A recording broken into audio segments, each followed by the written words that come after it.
also for everyone else as well, so the microphones pick up what I'm saying. So we're live. Okay, so let's start meeting. First of all, thank you for telling me. Kevin, are you going to do a roll call and take any apologies? So roll call first. Yes. So although Chair, I believe all of the members of the committee, the leaders, authority leaders are present in the room. So I don't have any apologies either. We do have a number of officers present remotely who will contribute as and when required. Back over to you.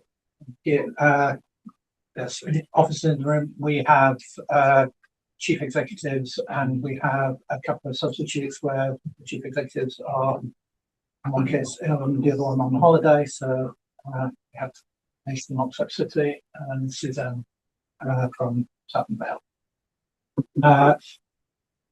My briefing note says I have to remind everyone that the briefing is being recorded. That's what that voice of doom is telling us. And that the meeting chat should only be used for messages about speaking or technical issues, not private discussions. But please use the raise hand function if you're online and you wish to speak.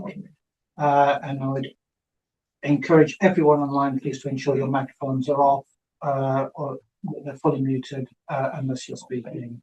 And when speaking, please give your name and your organisation. In terms of evacuation procedures, I believe you turn right out of this door and there is a fire exit halfway along this corridor. Follow me, basically. Item 2 is the... Sorry, Chair, just on item 1, because it does include declarations of interest, may I take that opportunity to just remind everyone that on my register of interest, it says that I am employed by Oxford University Hospitals. So obviously I ask people to note that that is a registered interest when any discussion of that organisation comes up or health discussions come up. Here. And that's so item 2 now is minutes of the last meeting. Is everyone happy that these minutes are a correct record? I can sign. Agree. Everyone's agreed. General nodding. There's one matter arising in that we appointed Anna Railton, Councillor Anna Railton from Oxford City Council, to be our representative on the Oxfordshire Local Nature Partnership. Because of work commitment, she's unable to take that up. So I'm going to propose that Councillor David Hingley from Cherwell takes that seat. If everyone is content with that. Yes. Everyone happy? Are you happy then? I'm very happy, thank you. Good. So that is also agreed. Moving on to the next item, which is public participation. I believe we have 2 members of the public who wish to address the meeting. And the first one is David Young on behalf of poets relating to the Oxford Growth Commission. Mr. Young. Thank you very much, Chairman, and for letting me speak. I think most of you will know of local poets. We're best described perhaps the voluntary think tank of professionals providing analysis, commentary and ideas on sustainable planning and transport for Oxfordshire. Given the urgent need to address the increasing threat of climate emergency and the fairly recent change of government, and not least that government's appointment of the Oxford Growth Commission, we thought it was time to refresh Poet's vision for Oxfordshire. We'll be sending a document out by email to leaders and Neil Coleman later today, but I think you've all got one now around the hard copy around the table. Poets believe, we do encourage you please to read it. Poets believe it's vital to ensure that the benefits of growth are shared equitably amongst the people of Oxfordshire, prioritising the health, safety and well-being of local communities. Key issues include the need to base new developments around excellent public transport, cycling and walking provision, and not least much needed reform to provide for a massive increase in social housing for rent. We were fairly alarmed at the original Growth Commission announcement, which did not even mention the environment, though there is some comfort in the Commission's update statement, for which thank you. And we believe that there should be clear terms of reference which give emphasis to broader social and environmental considerations set within the context of the climate emergency. This simply cannot be an add-on. Additionally, we're concerned that we shall first central and local government politicians that do what they say, not just sit back and let targets disappear over the horizon. I know it's difficult. Two, local councils prepared to push back against the government's current approach to planning and transport and set out the case for a well-funded, democratic and strategic approach. Good planning is the solution and not the problem. We note that the Growth Commission has been busy meeting local stakeholders, but not as yet any civic society representatives, and I do hope they will be happy to talk to players.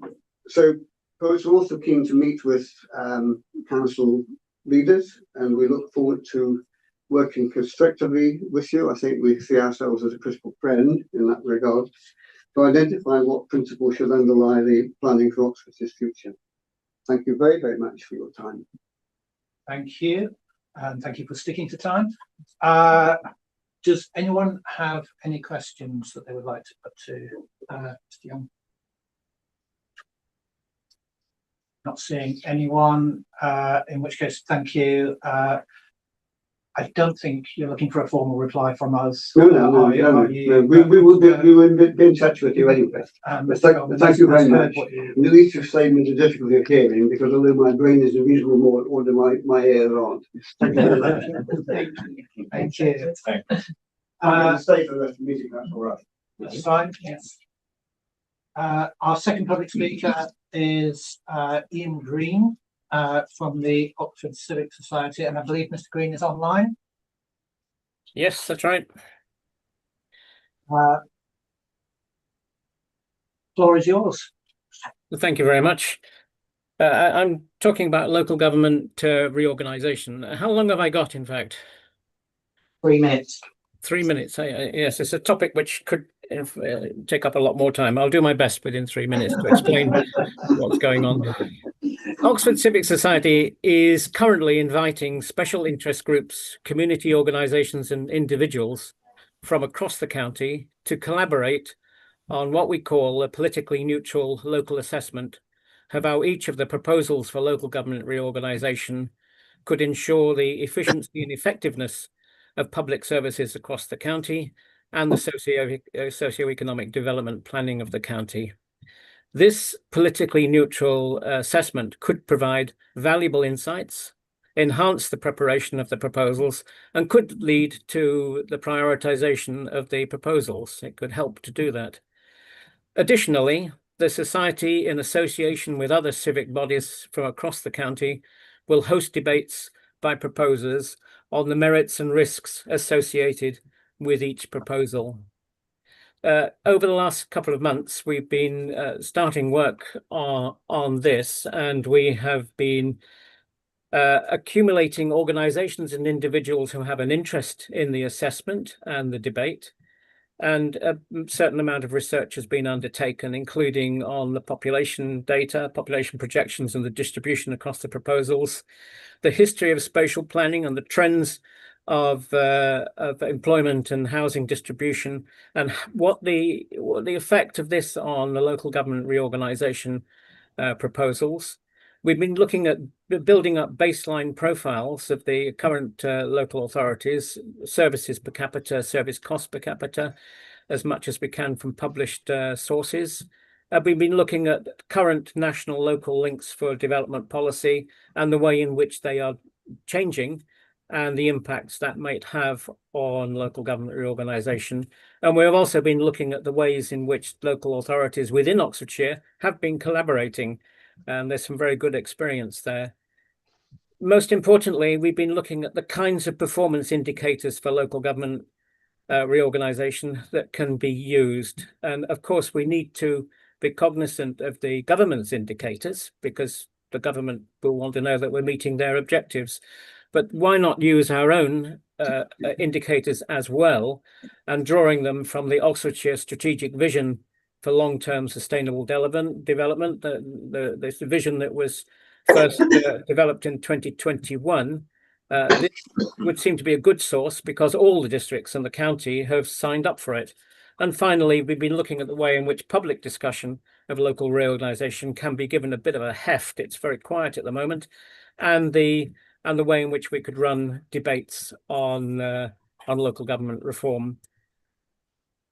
Those are the things we've been doing. I stress, because we are the Oxford Civic Society, I must stress to you that this is not an Oxford-centric initiative.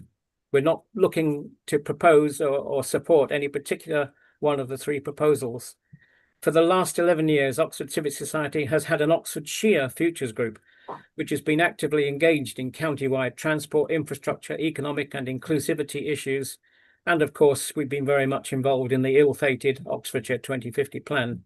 Our interest is in finding governance arrangements for Oxfordshire that ensure the efficiency and effectiveness of public services across the county and the socio-economic development planning of the county. We're looking at local government reorganisation as an opportunity to do things better than we're doing today. And I'll leave it there because I must be close to me using up my 3 minutes.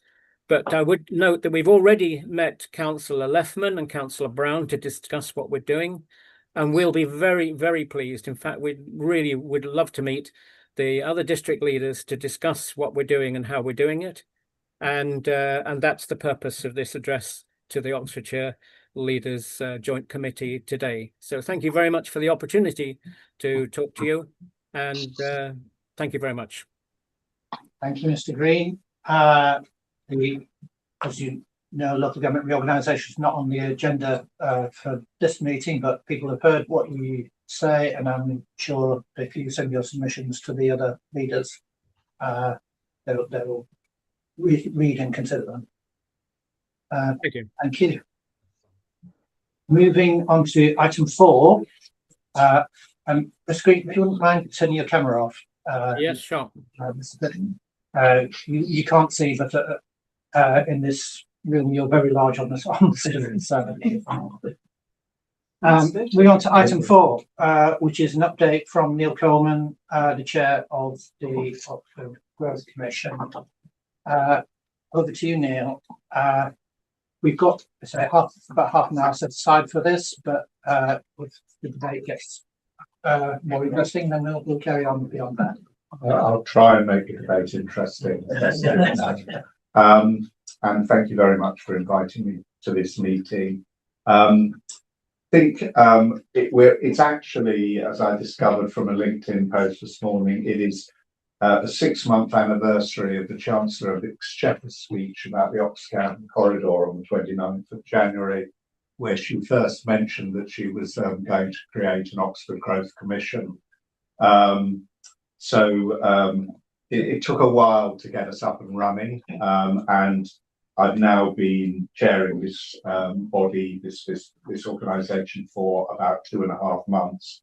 So I'm well past the stage when I can say, well, I don't really know anything about it.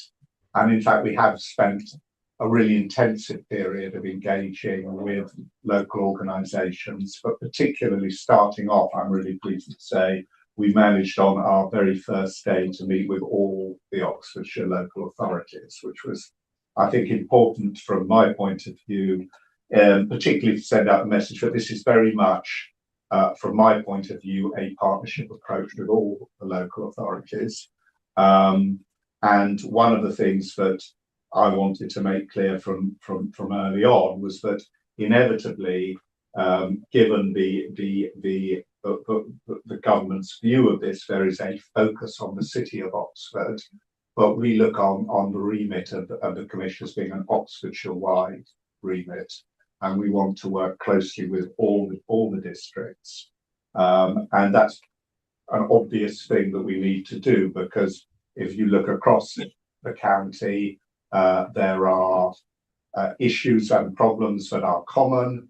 There are issues and problems that are local, and we need to understand the local issues, but also focus on some of the common issues that we all face. And I'd like to say, I think that since we started, we actually have managed to engage very positively with officers in all the districts and the county. We've had very good responses to our requests for information. We've particularly been trying to pull together a much more detailed and comprehensive pipeline of development opportunities and issues around development, either that's preventing it from coming forward or issues that might make us want to think twice about whether the right sort of development is being pursued there. So we've had a really good response to that. And we're now following this up, as we always intended to, with a series of sort of focus days with each of the districts. So we're in West Oxfordshire tomorrow, very much looking forward to that. I think we're in South and Vale next week, and we've got a date for Cherwell as well. And those are sort of important steps on our road, but I want to emphasise we're also doing a lot more in the background conversations with officers from your planning departments and officers across the different authorities. I think it's been really important for us to emphasise the Oxfordshire focus, but also that we see this as a broad partnership approach. I think when the Cambridge Commission was first set up, that wasn't the approach that was taken for whatever reason then. There was, I think, a bit of an exclusion of local authorities and local discussion. And I'm very strongly in the view that we can't proceed in that way. We need to take people with us on this journey. It's the only way it will work. While at the same time understanding that the government, and it was mainly in that Chancellor's speech, has set out a very strong ambition for more economic growth, for more housing growth across Oxfordshire. And there are reasons why that is seen as being critical to the future of the country as a whole. I think it won't come as news to anyone around this table that these are difficult times for the British economy. We know that there is very little fiscal space for some of the things that people want to see in terms of improvements in public service and further investment. And it is clear that improving productivity and improving growth across across the country as a whole is critical to solving those problems, and that there is a particular unique opportunity across the corridor, and indeed, you know, in association with some of the other hotspots where growth can be generated. I mean, if we look at the Golden Triangle between Oxford, Cambridge and London, these are areas where we have real prospects to improve productivity and generate growth. However, I want to say that in the paper which I wrote, the brief update paper, I emphasised that what we were trying to do was to support and enable sustainable and inclusive growth across the corridor, and in Oxford and Oxfordshire in particular. And I think we're all used to saying, when we use the word growth, sustainable and inclusive. But I wanted to sort of emphasise, and it's partly in response to the poet's paper, I wanted to emphasise that we're not just using those words, we do mean what we say in those areas. And I hope to some extent some of the people we've been in contact with in your authorities would bear witness to that. So we are serious about inclusivity and sustainability. And when we talk about sustainable growth, we are talking about what it means to grow wisely. We are talking about reducing travel by private car. We are talking about investment in public transport. We have sort of emphasised trying to focus on some immediate opportunities for that in the work that we've done. So we continue to have very constructive conversations with central government, with East West Rail and with Network Rail about the plans to link Oxford to Cowley through the delivery of the Cowley branch line. That's an ongoing discussion, but we're making good progress in those conversations, and I'm optimistic that we will get to the right place. But we're engaged with that on a very continuous basis at the most senior levels of those organisations. And similarly, we are pushing Network Rail and working closely with Network Rail, but also the Department for Transport on the future of Oxford Station, which is, a critical hub for the whole county. And the development of the investment, which unfortunately, because of the utilities issues, has led to all the problems around the closure of the Botley Road, which will be familiar to many people in this room. I mean, that was it all designed. That was all because we needed to make sure that the station had more capacity. There were 6 lines into the station over that bridge. And we need to make sure that the ambitions behind that, to have a western entrance, a high-grade western entrance to the station, to have more capacity on the eastern side, and generally, it's if you turn up in Cambridge now, it's a very different experience to turning up in Oxford, as people who've done over those things will know, and we need to turn that round. But we also need to focus on the capacity at Oxford Station, which is critical not just for Oxford, but for many other parts of the county. For example, if we're looking at developments to the north of the city, whether those are at Bicester or at Hayford Park or wherever they are, we need to increase the frequency of services that go north from Oxford to Banbury. We need to look at the ability to run more services directly from Oxford to Didcot and then points west, Swindon and Bristol. We need to make sure that East West Rail comes in an effective way. So that's another focus of ours, and it is about this broad sustainability issue, but we have to improve these heavy rail links. But I think going beyond that, we've also been anxious to take a broader Oxfordshire-wide focus in this work, in pursuing and supporting the work that GWR and Chiltern are doing to improve their rolling stock, and linking that with the work that the county has had underway. I think some quite exciting work about the potential for a more metro-style transport service across Oxfordshire as a whole, linking up train and bus services. So that's one part of how we see us driving and supporting sustainability, but it goes, of course, beyond that. We need to support investment in energy efficiency, in renewable energy, supporting the net zero ambition that all Oxfordshire councils have been working hard on, addressing climate change adaptation, looking at investment in nature recovery, improved biodiversity, and all of those things are at the heart of what I mean by sustainable growth, what it means to grow wisely. And I think inclusivity, perhaps what it means to grow well and improve the quality of life for local residents. And I think here, fundamental issue around affordable housing, and how can we look to ensure that Oxfordshire secures the right level of funding from the ambitious new affordable housing programme that's been announced, and the other housing announcement around the housing bank and so on that the government has announced. And we need to look at ways in which we can provide a broader range of housing tenures and housing typologies to meet the varied local needs that there are for housing. And I agree, but inevitably that does mean a focus on a large proportion of social rented housing, but it also means looking at other opportunities that there are. And we get a bit squeezed because we're not building enough housing in total.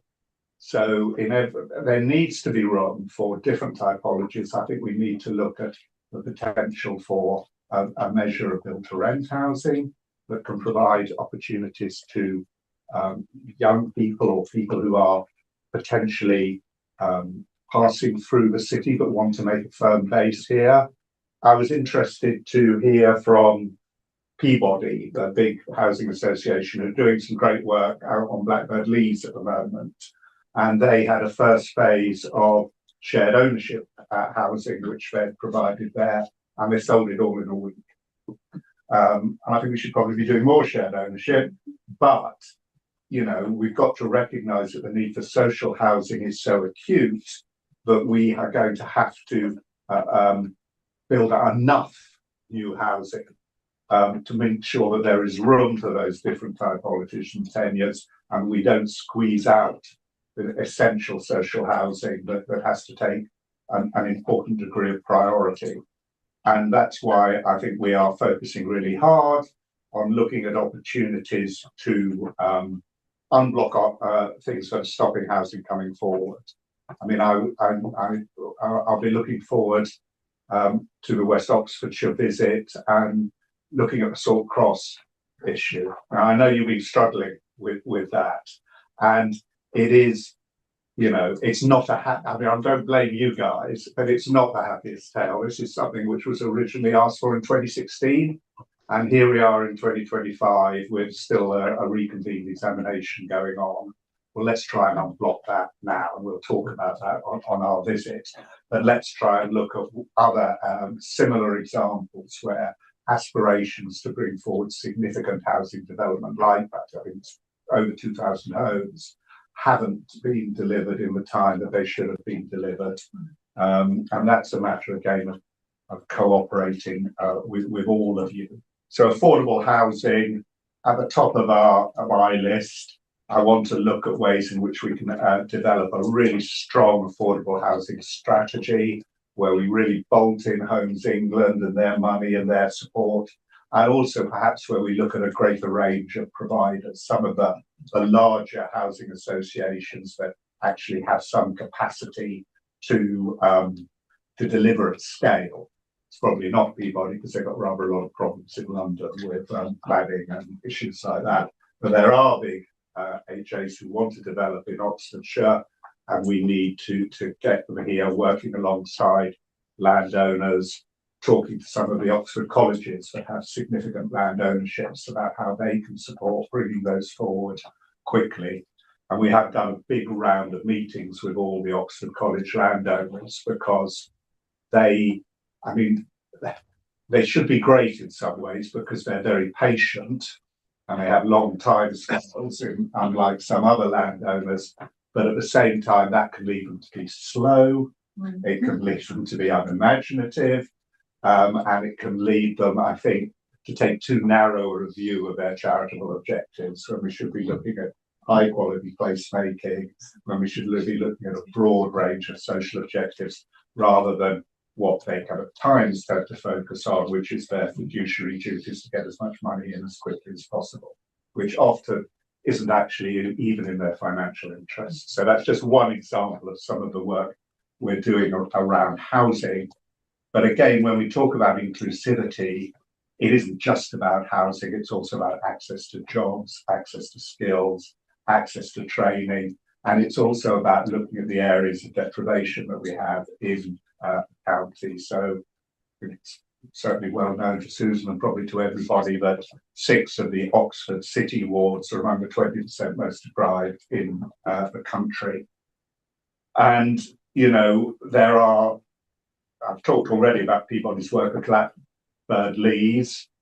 I mean, next to Blackbird Leys is a lot of land that could potentially be developed for further housing. And particularly if we get this railway line to Cowley, that will make that even more attractive. And we need to think about the best way to bring that land forward, how we can maximise development opportunities there while still really focusing on good quality placemaking. And development like that can help support regeneration and new opportunity of Blackbird Leys. And if you go just a little bit further into that bit of East Oxford, you come to Templar Square, which is, really the only centre it's the only significant centre for that part of East Oxford. And it's a mess. And we need to find a way to bring forward higher quality development there, we're going to need more grant from Homes England to get a successful development away there. So we look at affordable housing, we look at access to job skills and training, we look at how we deal with deprived communities as part of our approach to inclusivity and what it means to grow well. And I'm pleased to say I was able, with colleagues, to have a very good initial meeting with Jeremy Long and Julia Black from the Oxfordshire Inclusive Economic Partnership. And Julia, the new warden at Nuffield, has taken that role, the university's role there, on from Jan Royal, and very, very committed to that.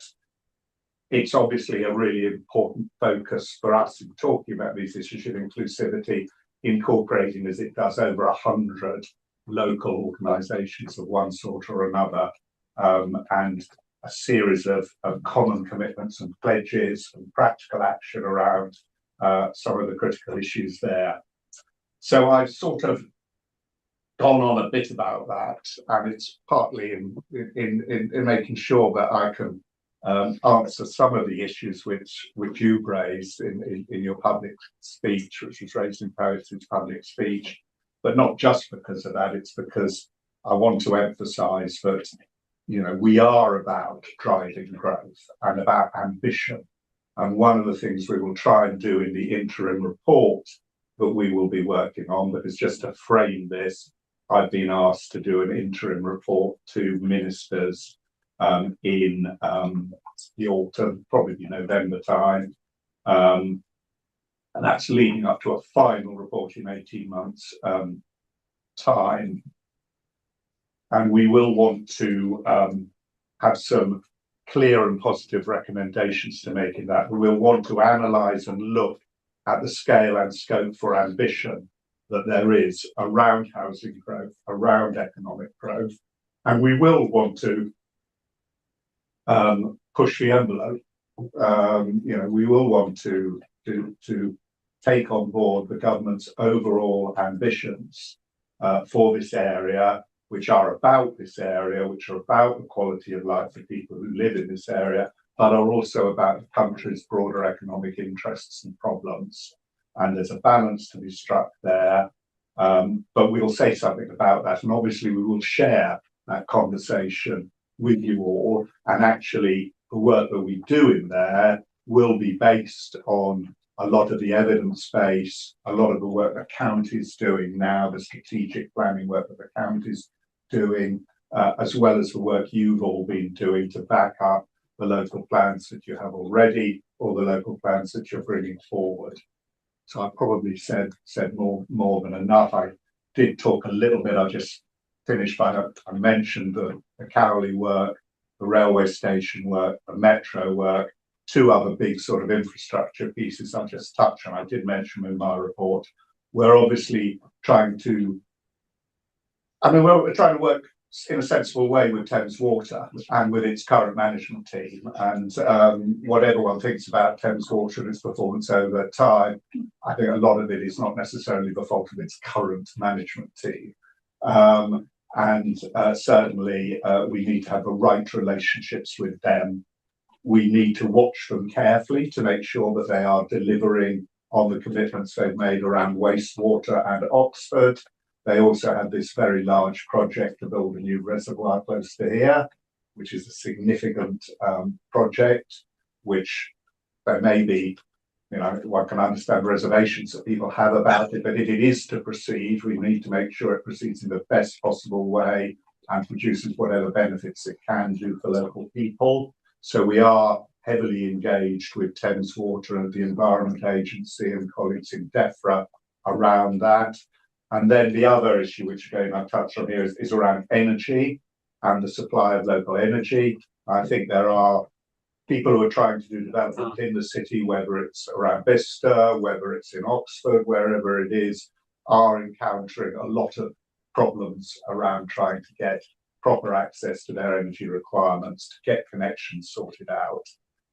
And this is a big and complex issue, which we need to bring people together on. We need to work with SSEN, the local DNO, but we also need to work with the National Energy System Operator and the other people who are engaged in that. And we have, I do constantly actually say to people when I talk about energy, look, the local authorities in Oxfordshire, say what you will about them on strategic planning, have worked together very collaboratively around this local area energy planning. They've all come together, they've got a common approach, they've got a very good team at Arup supporting them, and they are actually way ahead of any other group of local authorities I've seen in this space.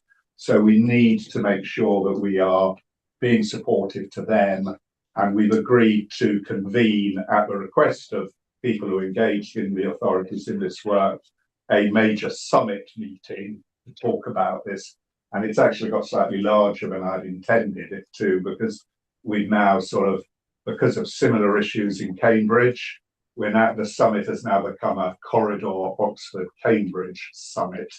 But we will have very senior people there from the NESO, from the DNOs, from DESNES, to talk through some of the big issues. But we will then, I think, necessarily have to come back and make sure we've got the right structure in Oxfordshire, both to address the immediate issues that people are having, where they turn around and say, we were promised this amount of power, and now we'll be told we can't have it, even though we paid for it, which is an immediate issue, but a broader issue. How in the long run are we planning to make sure that both from a transmission, but also from a generation point of view, the energy that would be needed to support growth aspirations in Oxford and Oxfordshire is going to be met over the forthcoming years. So sorry, I will shut up now. Thank you for that. Do people have questions? If not, I'll kick off if nobody else is. Anyway, go on. I wanted to ask about moving away from the traditional planning of housing and transport. You've addressed a little bit about water supply and about electricity supply. It would never have occurred to me 20 years ago that in a Western country at this time, we would be worried about being able to flush the toilet without it all coming back, about being able to access primary care, whether that's dentistry or GPs. And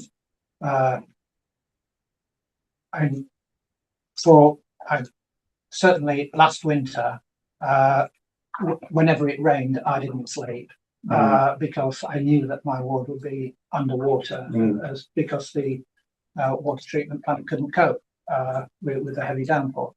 So that sort of infrastructure that's beyond what we as a council councils can deal with. How are you linking in people like health and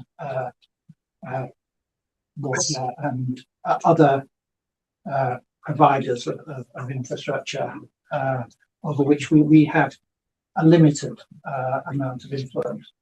Well, I think, I mean, some of these are very fundamental issues. I mean, I think the problems of the water industry are quite deep-rooted. I mean, that's reflected in the length and complexity of the report which John Cunliffe produced, I think, last week. And, there are some fundamental issues around ownership and regulation, which need to be tackled there. Nevertheless, we have to also look at the immediate position that there is. I mean, one of the advantages of the Growth Commission ought to be, and I hope we can partly fulfil this, but we do have access to people in government departments who have broad overall responsibility for these issues. So, I mean, for example, within DEFRA, the people who are Thames Water are having to report in to ministers on a regular basis their performance on delivering the works at the Oxford wastewater facility. So we have very direct access to that, to the senior people in the Environment Agency who have responsibility for that. to the regulator, albeit Cunliffe has rightly pointed out the issues that are with regulation. So we are, I think, well engaged on the water issues, on the wastewater issues and water supply more generally. And what I'm being keen to do is not just to look at the sort of immediate delivery issues, but to press Thames Water. And it's not easy at the moment, because you all know that Thames Water is, you know, in an uncertain, has an uncertain future.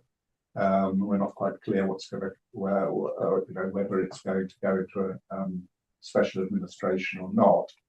But its management, but to make a point to its management team, look, you have to start planning now for late 2030s, early 2040s. What are you going to do to make sure that we don't then have a further breakdown of the wastewater system in Oxford? And there are wastewater issues, not just in Oxford, in other areas of the county as well. So I think we are quite well plugged in there, and we're available to talk to people about that.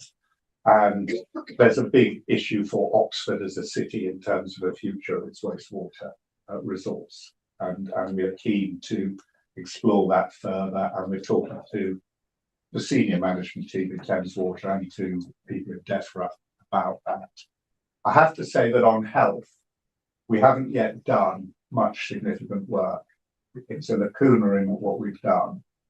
I've sort of identified it in a recent thing I wrote as something we need to pay some more attention to. And I think, you know, primary care provision, I'm aware of particular issues in particular parts of the county where it ought to have been possible to provide new primary care facilities, and it seems to have proved impossible. And I'm sort of aware from other bits of work I've done in my life about the difficulty of dealing with some of the NHS institutions that make it very difficult to set up new practices, issues around property ownership and things like this, all sorts of things that it ought to be possible to cut through. I think we have to recognise on the basis of the work that we've done so far, that there is quite a big piece of work around social infrastructure that we haven't got to grips with yet. And I actually think that the local authorities are probably best positioned in some ways in terms of helping us with this. It's also a problem for the Commission. I mean, I've got a relatively small team supporting me at the moment. I have a big team, and no doubt we'll be arguing about that with colleagues in government. And there's a bit of a need to focus and prioritise. That's not to say all the things you say aren't terribly important for local people, because they are. I think we've deliberately started out with economic infrastructure because it's very fundamental to unblocking stalled development. But as I say, I think we need to think harder about our approach to social infrastructure, whether that's health or policing or education or whatever it is. And we are going to talk more to the county about some of these issues in a future meeting that we've got in the diary.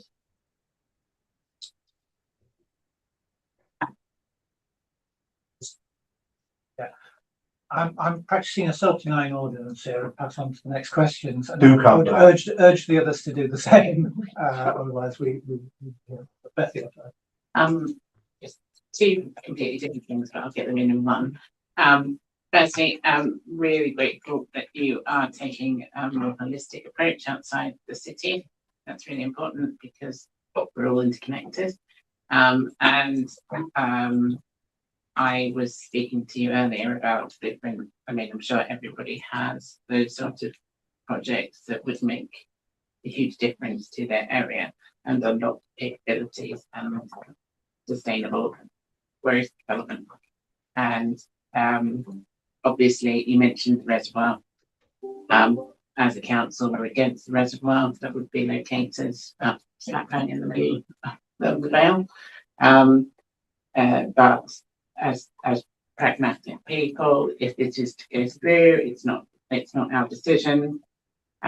We would want to make the best of it as possible, and there is potential around there. speaking yesterday to one of our MPs. We were talking about the potential of getting a Grove station. I don't know, I say Grove station, it may not be so close to Grove, but that sort of facility up and running off the back of that, should it come about. So I just want to have that out there, and I wanted to ask you how involved you are going to be with our local MPs. That's just one thing, and then on a different, then wrap that, and I'll just get it in at the same time, so you don't have to come back to me. I was interested, particularly because obviously the county is very involved in this. It's county city extensively.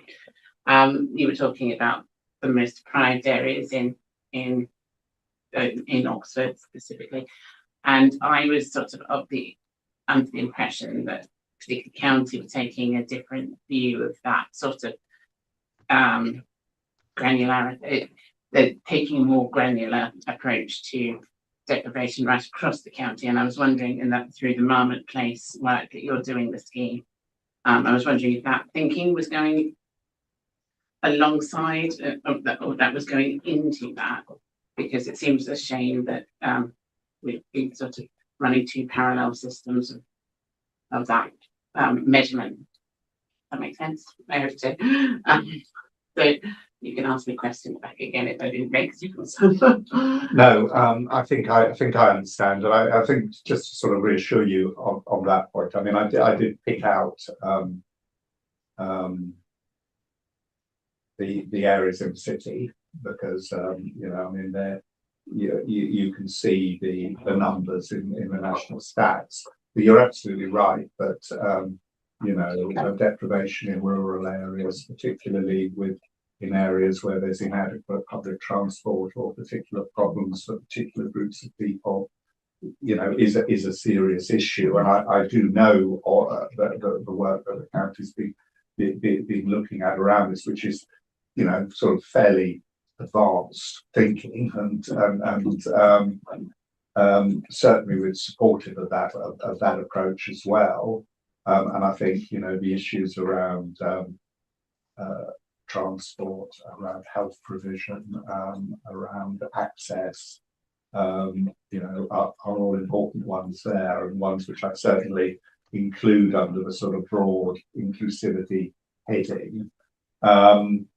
In terms of the local MPs, we've sort of made a start on this, you know, making sure that we've got an agenda to start with. So I think we're seeing got his name, but the man who wants a railway card.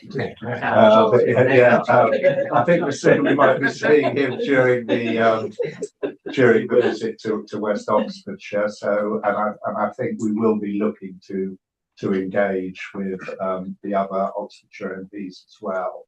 We're certainly, you know, willing and able to do that. Some of them have been in touch. I have to admit that we have seen one of the Oxford City MPs, and we'll talk to the other one. So we absolutely want to engage with local MPs and hear their priorities and concerns. I think the railway is quite expensive, but I think improving transport links to Carston is really important. So I hope we can have a sort of broad discussion about that. Yeah. I'm conscious we've got past our time, but Susan, you have your hand up. Thank you. I did raise this actually at the last Oxford Growth Commission, but I'm going to raise it again because it's not in the paper. And that's about mobile technology and mobile connectivity. Having had another week where there were just like huge patches of Oxford where I could get no mobile signal, just none at all. It's getting worse, not better. And I think it's because actually when many people are doing work on their roofs where they have had masts, they take them down and they don't put them back. Anyway, that may be a reason, I don't know. There's clearly not enough sharing and there's not enough masts. I was actually wondering whether other people have got similar experiences, whether this is actually very much a city problem, but actually you think, wouldn't you, that the city might have the best connectivity? I think it's got really awful connectivity. You've obviously never been to Chipping North. I have. I have many times, and it's a lovely place. But I can't believe it's worse than large patches of the city where you got no hope of getting a signal.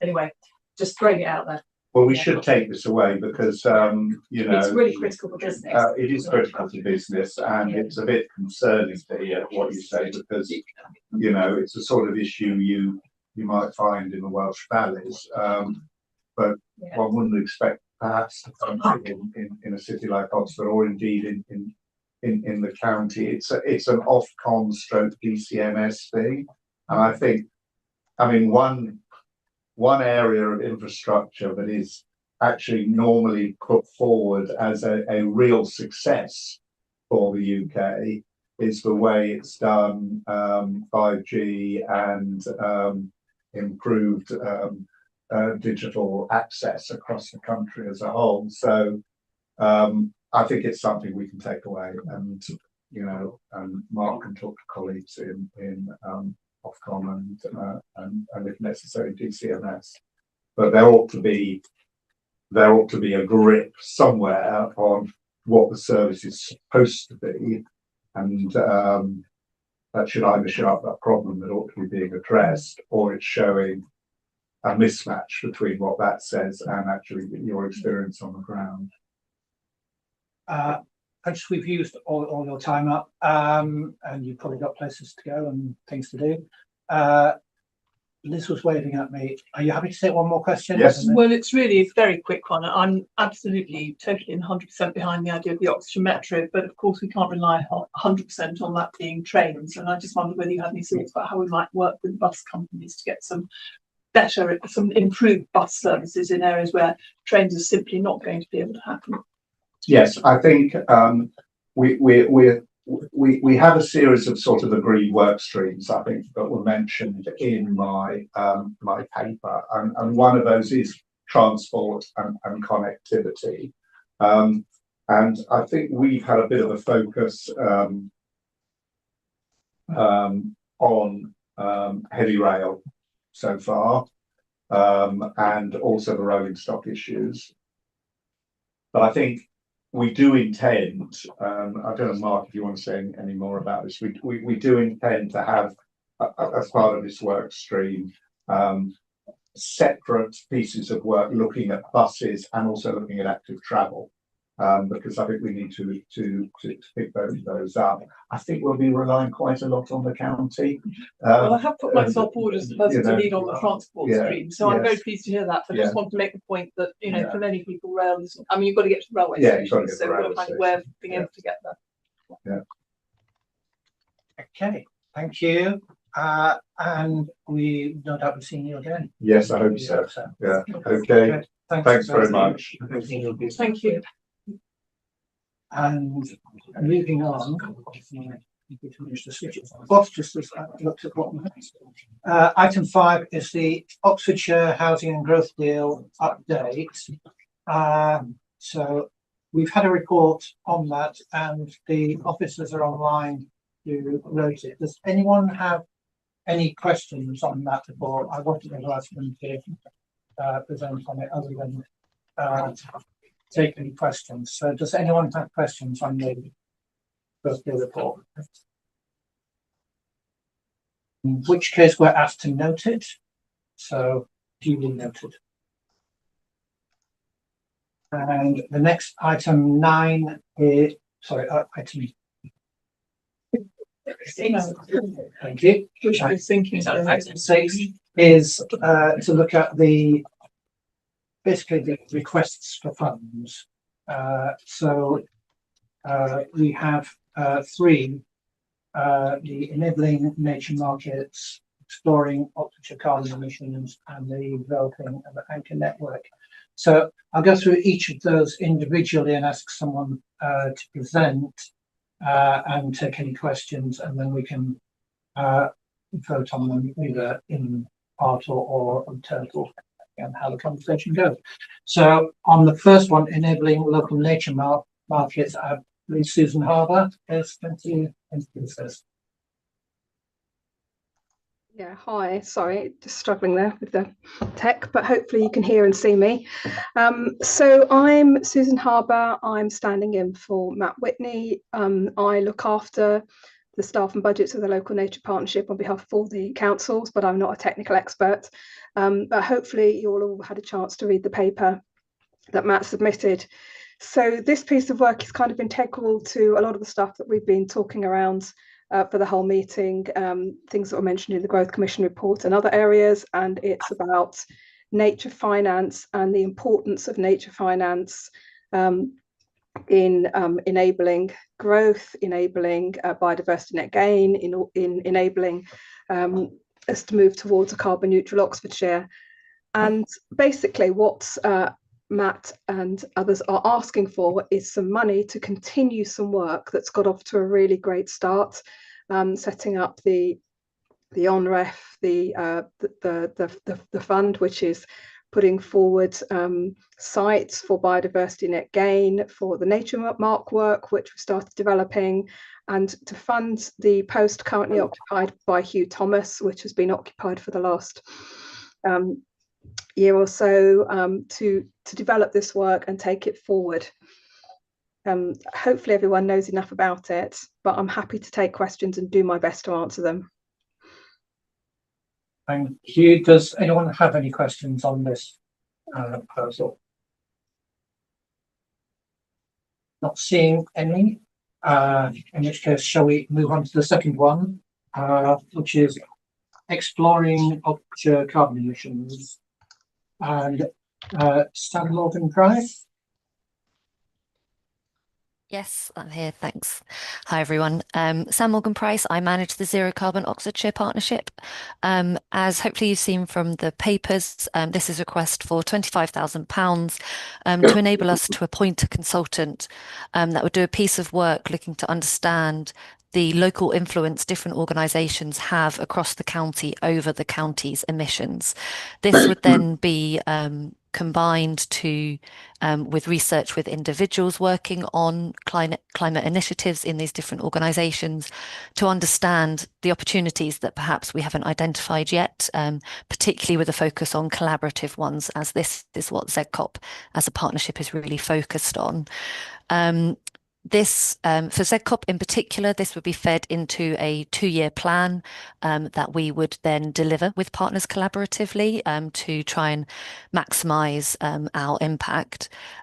We have designed this piece of work to be relevant for partners within the partnership, but also those who aren't in there at the moment and across all different local authorities. And so we'd be very happy to share all findings based on this. And we think this is a real innovative piece of work that's quite strategic in its thinking, that hopefully would lead to quite a lot of new opportunities coming to the table for action on climate. Thank you. Again, does anyone have any questions? Debbie. So this funding is basically to get a consultant. You might have to speak up. Sorry, so this funding is basically to get a consultant to come in and help. Mm-hmm. What would be the consequence if you were not to have this extra support? Yeah, so we wouldn't be able to undertake such detailed analysis, and I think there would be a number of real missed opportunities as a result of that. I haven't mentioned, but it's in the papers that ZCOP has recently expanded from being city focused to the county wide, and we're really keen to get off with a good start with a good understanding of where the emissions are and who's really ultimately holding levers or influence that might be able to affect those. So yeah, it would be a much poorer version of that, and I think there'd be some real missed opportunities across different organisations in the county.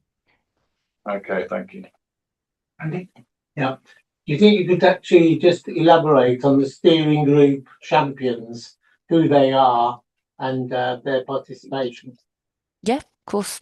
So ZCOP has a steering group, which is our decision-making body, and on there we have appointed champions who are there to champion our different areas of work that we have.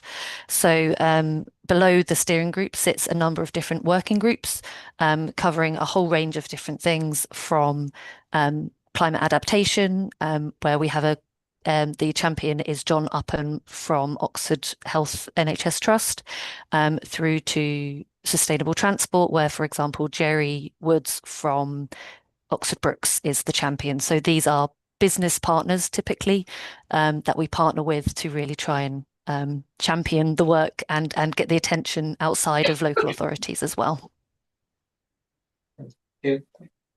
Any further questions on this one? Yes, we'll move on to the third one, which is developing the Oxfordshire Anchor Network. And we have Emma Cole. Good afternoon. Can you hear me? Yes, thank you. Okay, great. Thank you. Good afternoon, everyone. I'm Emma Coles, and I'm the manager of the Oxfordshire Inclusive Economy Partnership. And I'm presenting a business case today for funding of a part-time project manager to support the development of the Oxfordshire Anchor Network. So it was agreed back in December 2023 by the local authority chief executives, Oxford University Hospitals, and both universities to establish an anchor network that would sit underneath the umbrella of the Oxfordshire Inclusive Economy Partnership. We held a system-wide workshop where we agreed the purpose, structure, and priorities for the network. And those priorities around pre-employment. So how do we have consistent and fair access to pre-employment supports, living wage, so encouraging anchors to pay a living wage, but also recognising that certain organisations have to adhere to nationally set pay scales, looking at social value and procurement, so working with existing models to establish a framework that delivers social value that meets the needs and supports the organisational objectives of those anchor institutions, as well as looking at climate actions which would be delivered through the ZCOP partnership. Benefits of an anchor network that provides a widening access to quality of work for residents, using anchor spending power locally for social benefit, collating and sharing best practice across the network, reducing environmental impact, being able to listen more to and responding to what matters to communities, improving that collaboration across those anchor organisations, and how influencing systems change. So progress of the anchor network was previously driven by the chair of the OIEP place-based working group, but she left her role at the county council at the end of last year, and it's become clear that the key to delivery of this programme of work would be a dedicated resource to help drive it forward, and that project manager would be focusing on developing a structure and framework around the network, drafting project plans for each objective, managing delivery of project plans, and strategic stakeholder engagement. There has been good engagement for anchor organisations to date, but in order to make that significant progress and support the network to become more established, we are asking for £29,258.16 to fund a part-time project manager for 12 months to enable coordination and supporting delivery of the objectives for the anchor network. And it was hoped that by the end of the 12 months, the network would be more established and will either be self-sustaining, or funding options for extending that role could be looked at in more detail. And I'm happy to take any questions. I'm going to propose that we go from 30,000 to give you enough time. Yeah. Does anyone else have any questions? Okay, so thank you on that. Do people want to vote separately, or are we happy to take all three together? All three. Take all three. Yeah. Yeah. In which case, can I see those in favour of these three allocations I've recommended? That is everyone. Thank you. And so next item is the forward plan for consideration. Kevin, is there anything you'd like to draw our attention to? No, Jamie.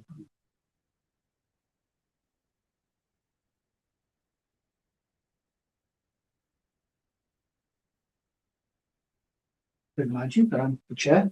Moving on to item 8, is verbal updates from key strategic partnerships supporting the delivery of the Oxfordshire strategic vision.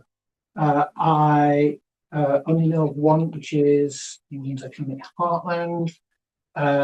Liz, would you like to give us an update on it? Yep, very happy to do that, Chair.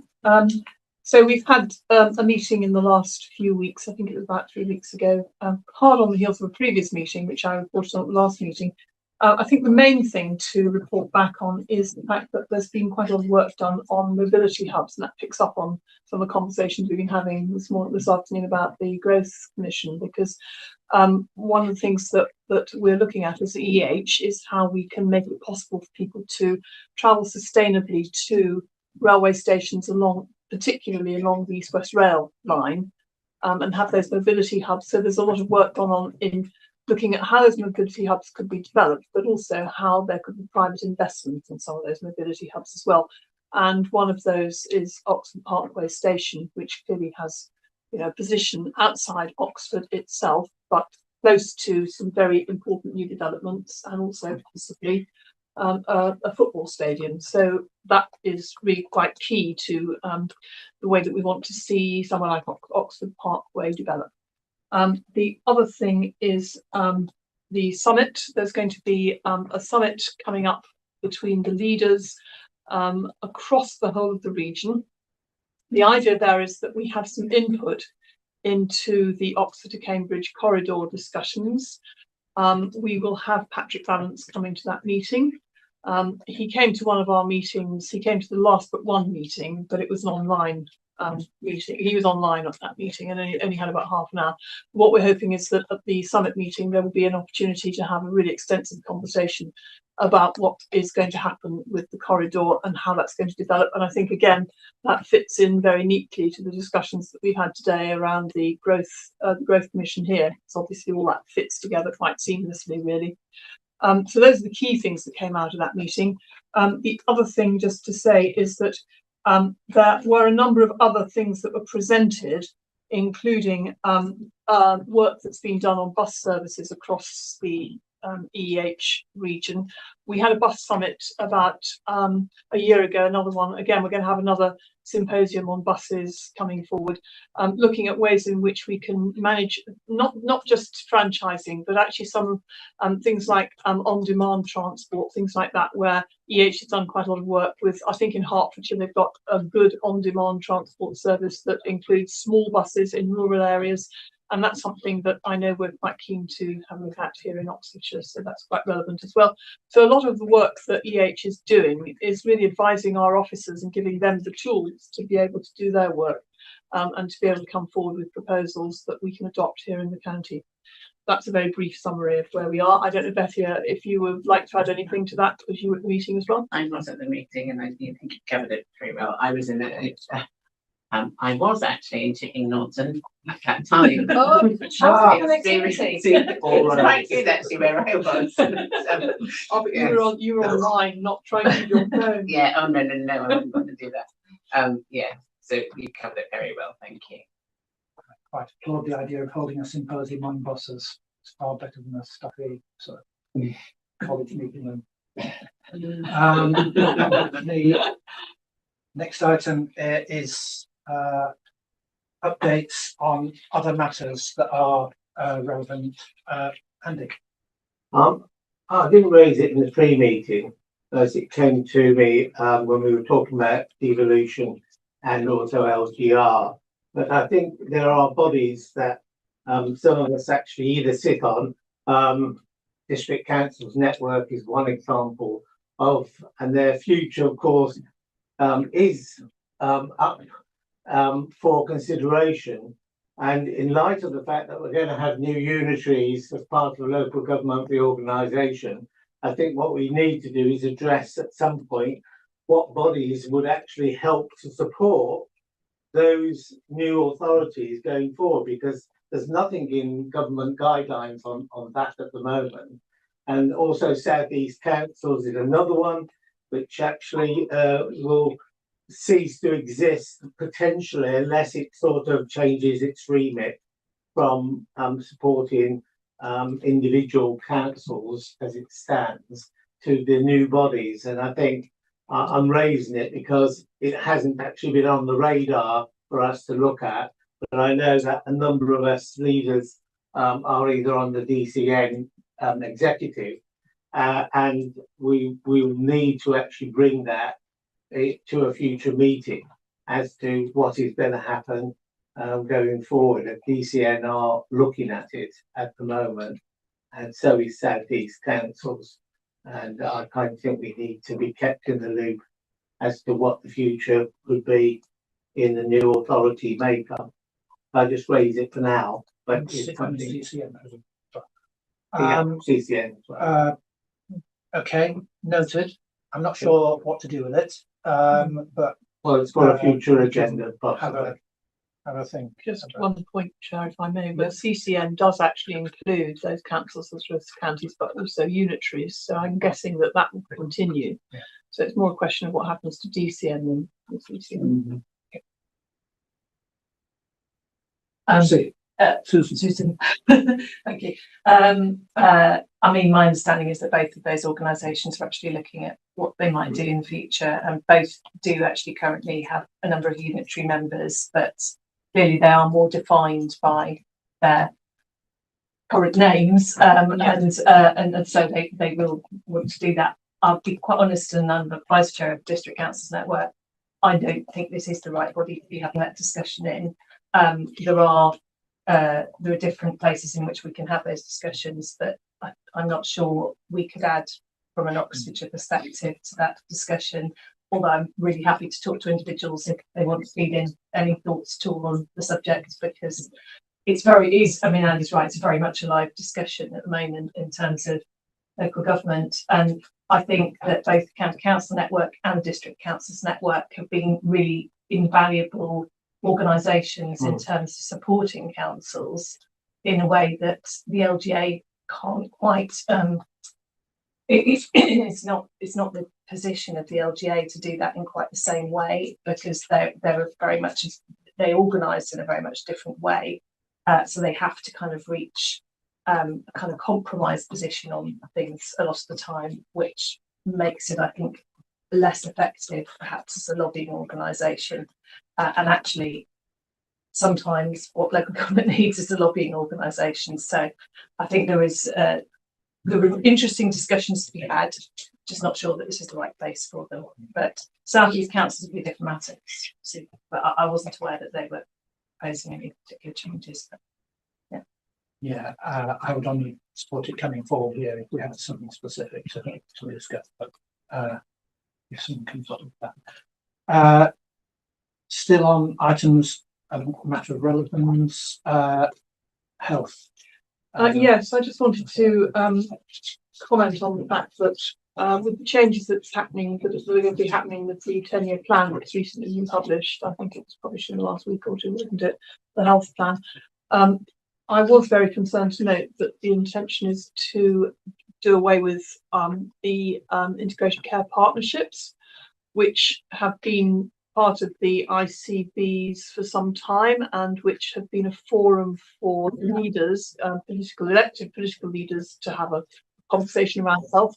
So that is a bit concerning, because there's no direct relationship between the ICB and elected leaders anymore if that is taken away. The other thing which I understand is going to be abolished is Health Watch, which again takes away that grassroots connection that Health Watch have with users of the health service, which I think is something quite regrettable, actually, because it's really important that you get that feedback from people on a regular basis as to how their health services are perceived. And we know that there have been difficulties, particularly with primary health, primary care, where people have found it really difficult to access GP surgeries. And yet, if we're not going to have that voice through Health Watch, it's going to be quite difficult to monitor. So I just wanted to raise that and see whether there was something we wanted to do with regard to that. I don't know what, perhaps, expressing our concern to government that these are both being removed, and therefore there's a democratic deficit in the way that the health services is likely to be run in the future. This is nothing to stop us asking the question. As a former representative of this body on the ICP, and it was far from perfect, but at least it was something. And I'm not sure that actually made any great impression whilst I was there, but I at least was able to ask the question. In terms of Health Watch, my main concern is that it reconstitutes itself as a charity, and in areas where there's enough money to support it, then you end up with a Health Watch type organisation existing, and in the areas where there isn't money to support it, then you lose that voice. So it could end up with what you quite often have in British society, which is the people who are actually suffering least have a voice, and the people who are suffering most don't. And that would be my concern. Susan. Yeah, I mean, I think you said it yourself, Chair, that actually the current existing or former, I don't know quite where we are in the process at the moment, institutions haven't worked entirely as perhaps people would have hoped them to. So if we're going to write to government and there's a problem with us doing that, I think the important thing would be to sort of say what it is we do want, which I think is some democratic accountability of the health service to local government, and the ability for patients' voices to be heard within the NHS, and to seek further clarity on what the arrangements are that are being put in place to establish those things, because there are some proposals around that. It's just I'm not sure that we have great clarity on them. Yes. I know that there is a plan that eventually health will come under the auspices of a mayor in a combined authority, but of course that's quite a distance away from local communities, and you know it's hard to see how that's going to work. Because I know that one of the concerns that we've had with the ICB is that we had a really good partnership in Oxfordshire with Dan Levison, who used to attend our meetings. And that was a very strong working relationship. Well, that's already been removed. It's sort of like gone one stage up the line, if you like. So that's been removed.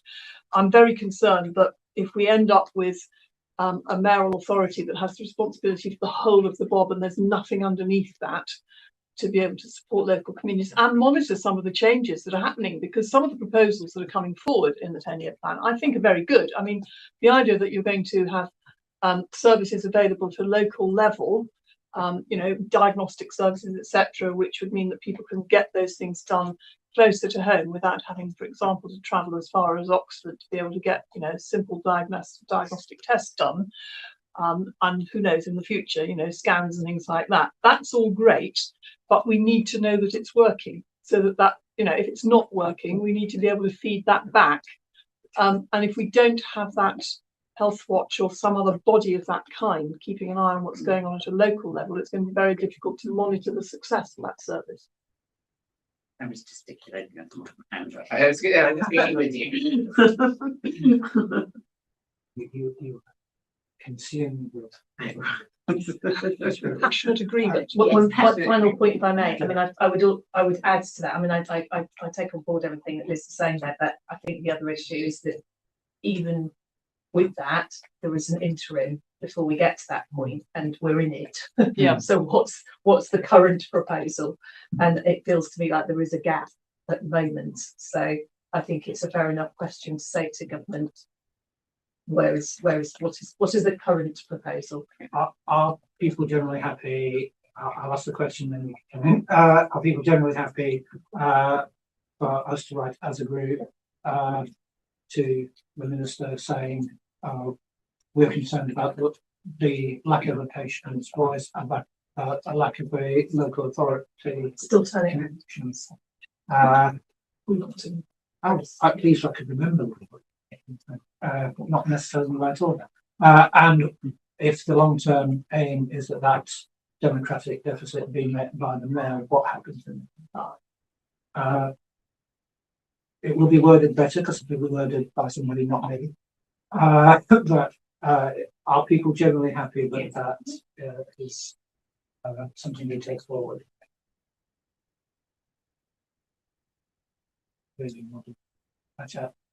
Thanks. Did you want to add? No, I agree agree that there's that happening to get some information step by step. That's great. Okay, that was updates from matters relevant. Does anyone have any other updates from matters relevant to the? In which case, the final item is the date of the next meeting, and all I would do that is on your agenda, just to note the different day, different time. So It's 12 o'clock. It is 12 o'clock. Meeting. Right. Yeah. Sorry, typo on my chair. So it's Not quite as early. I was just telling everyone that it's going to be 10 o'clock. It's not 10 o'clock, it's 12 o'clock. But it will be on that agenda, and an invitation will go out that will put it in your calendar if you're at the right time. Okay. You know what a great fan I am of any other business. Does anybody have any other business? So I can glare at you. In which case, Yeah, not on the agenda. have a nice bit home. Thank you.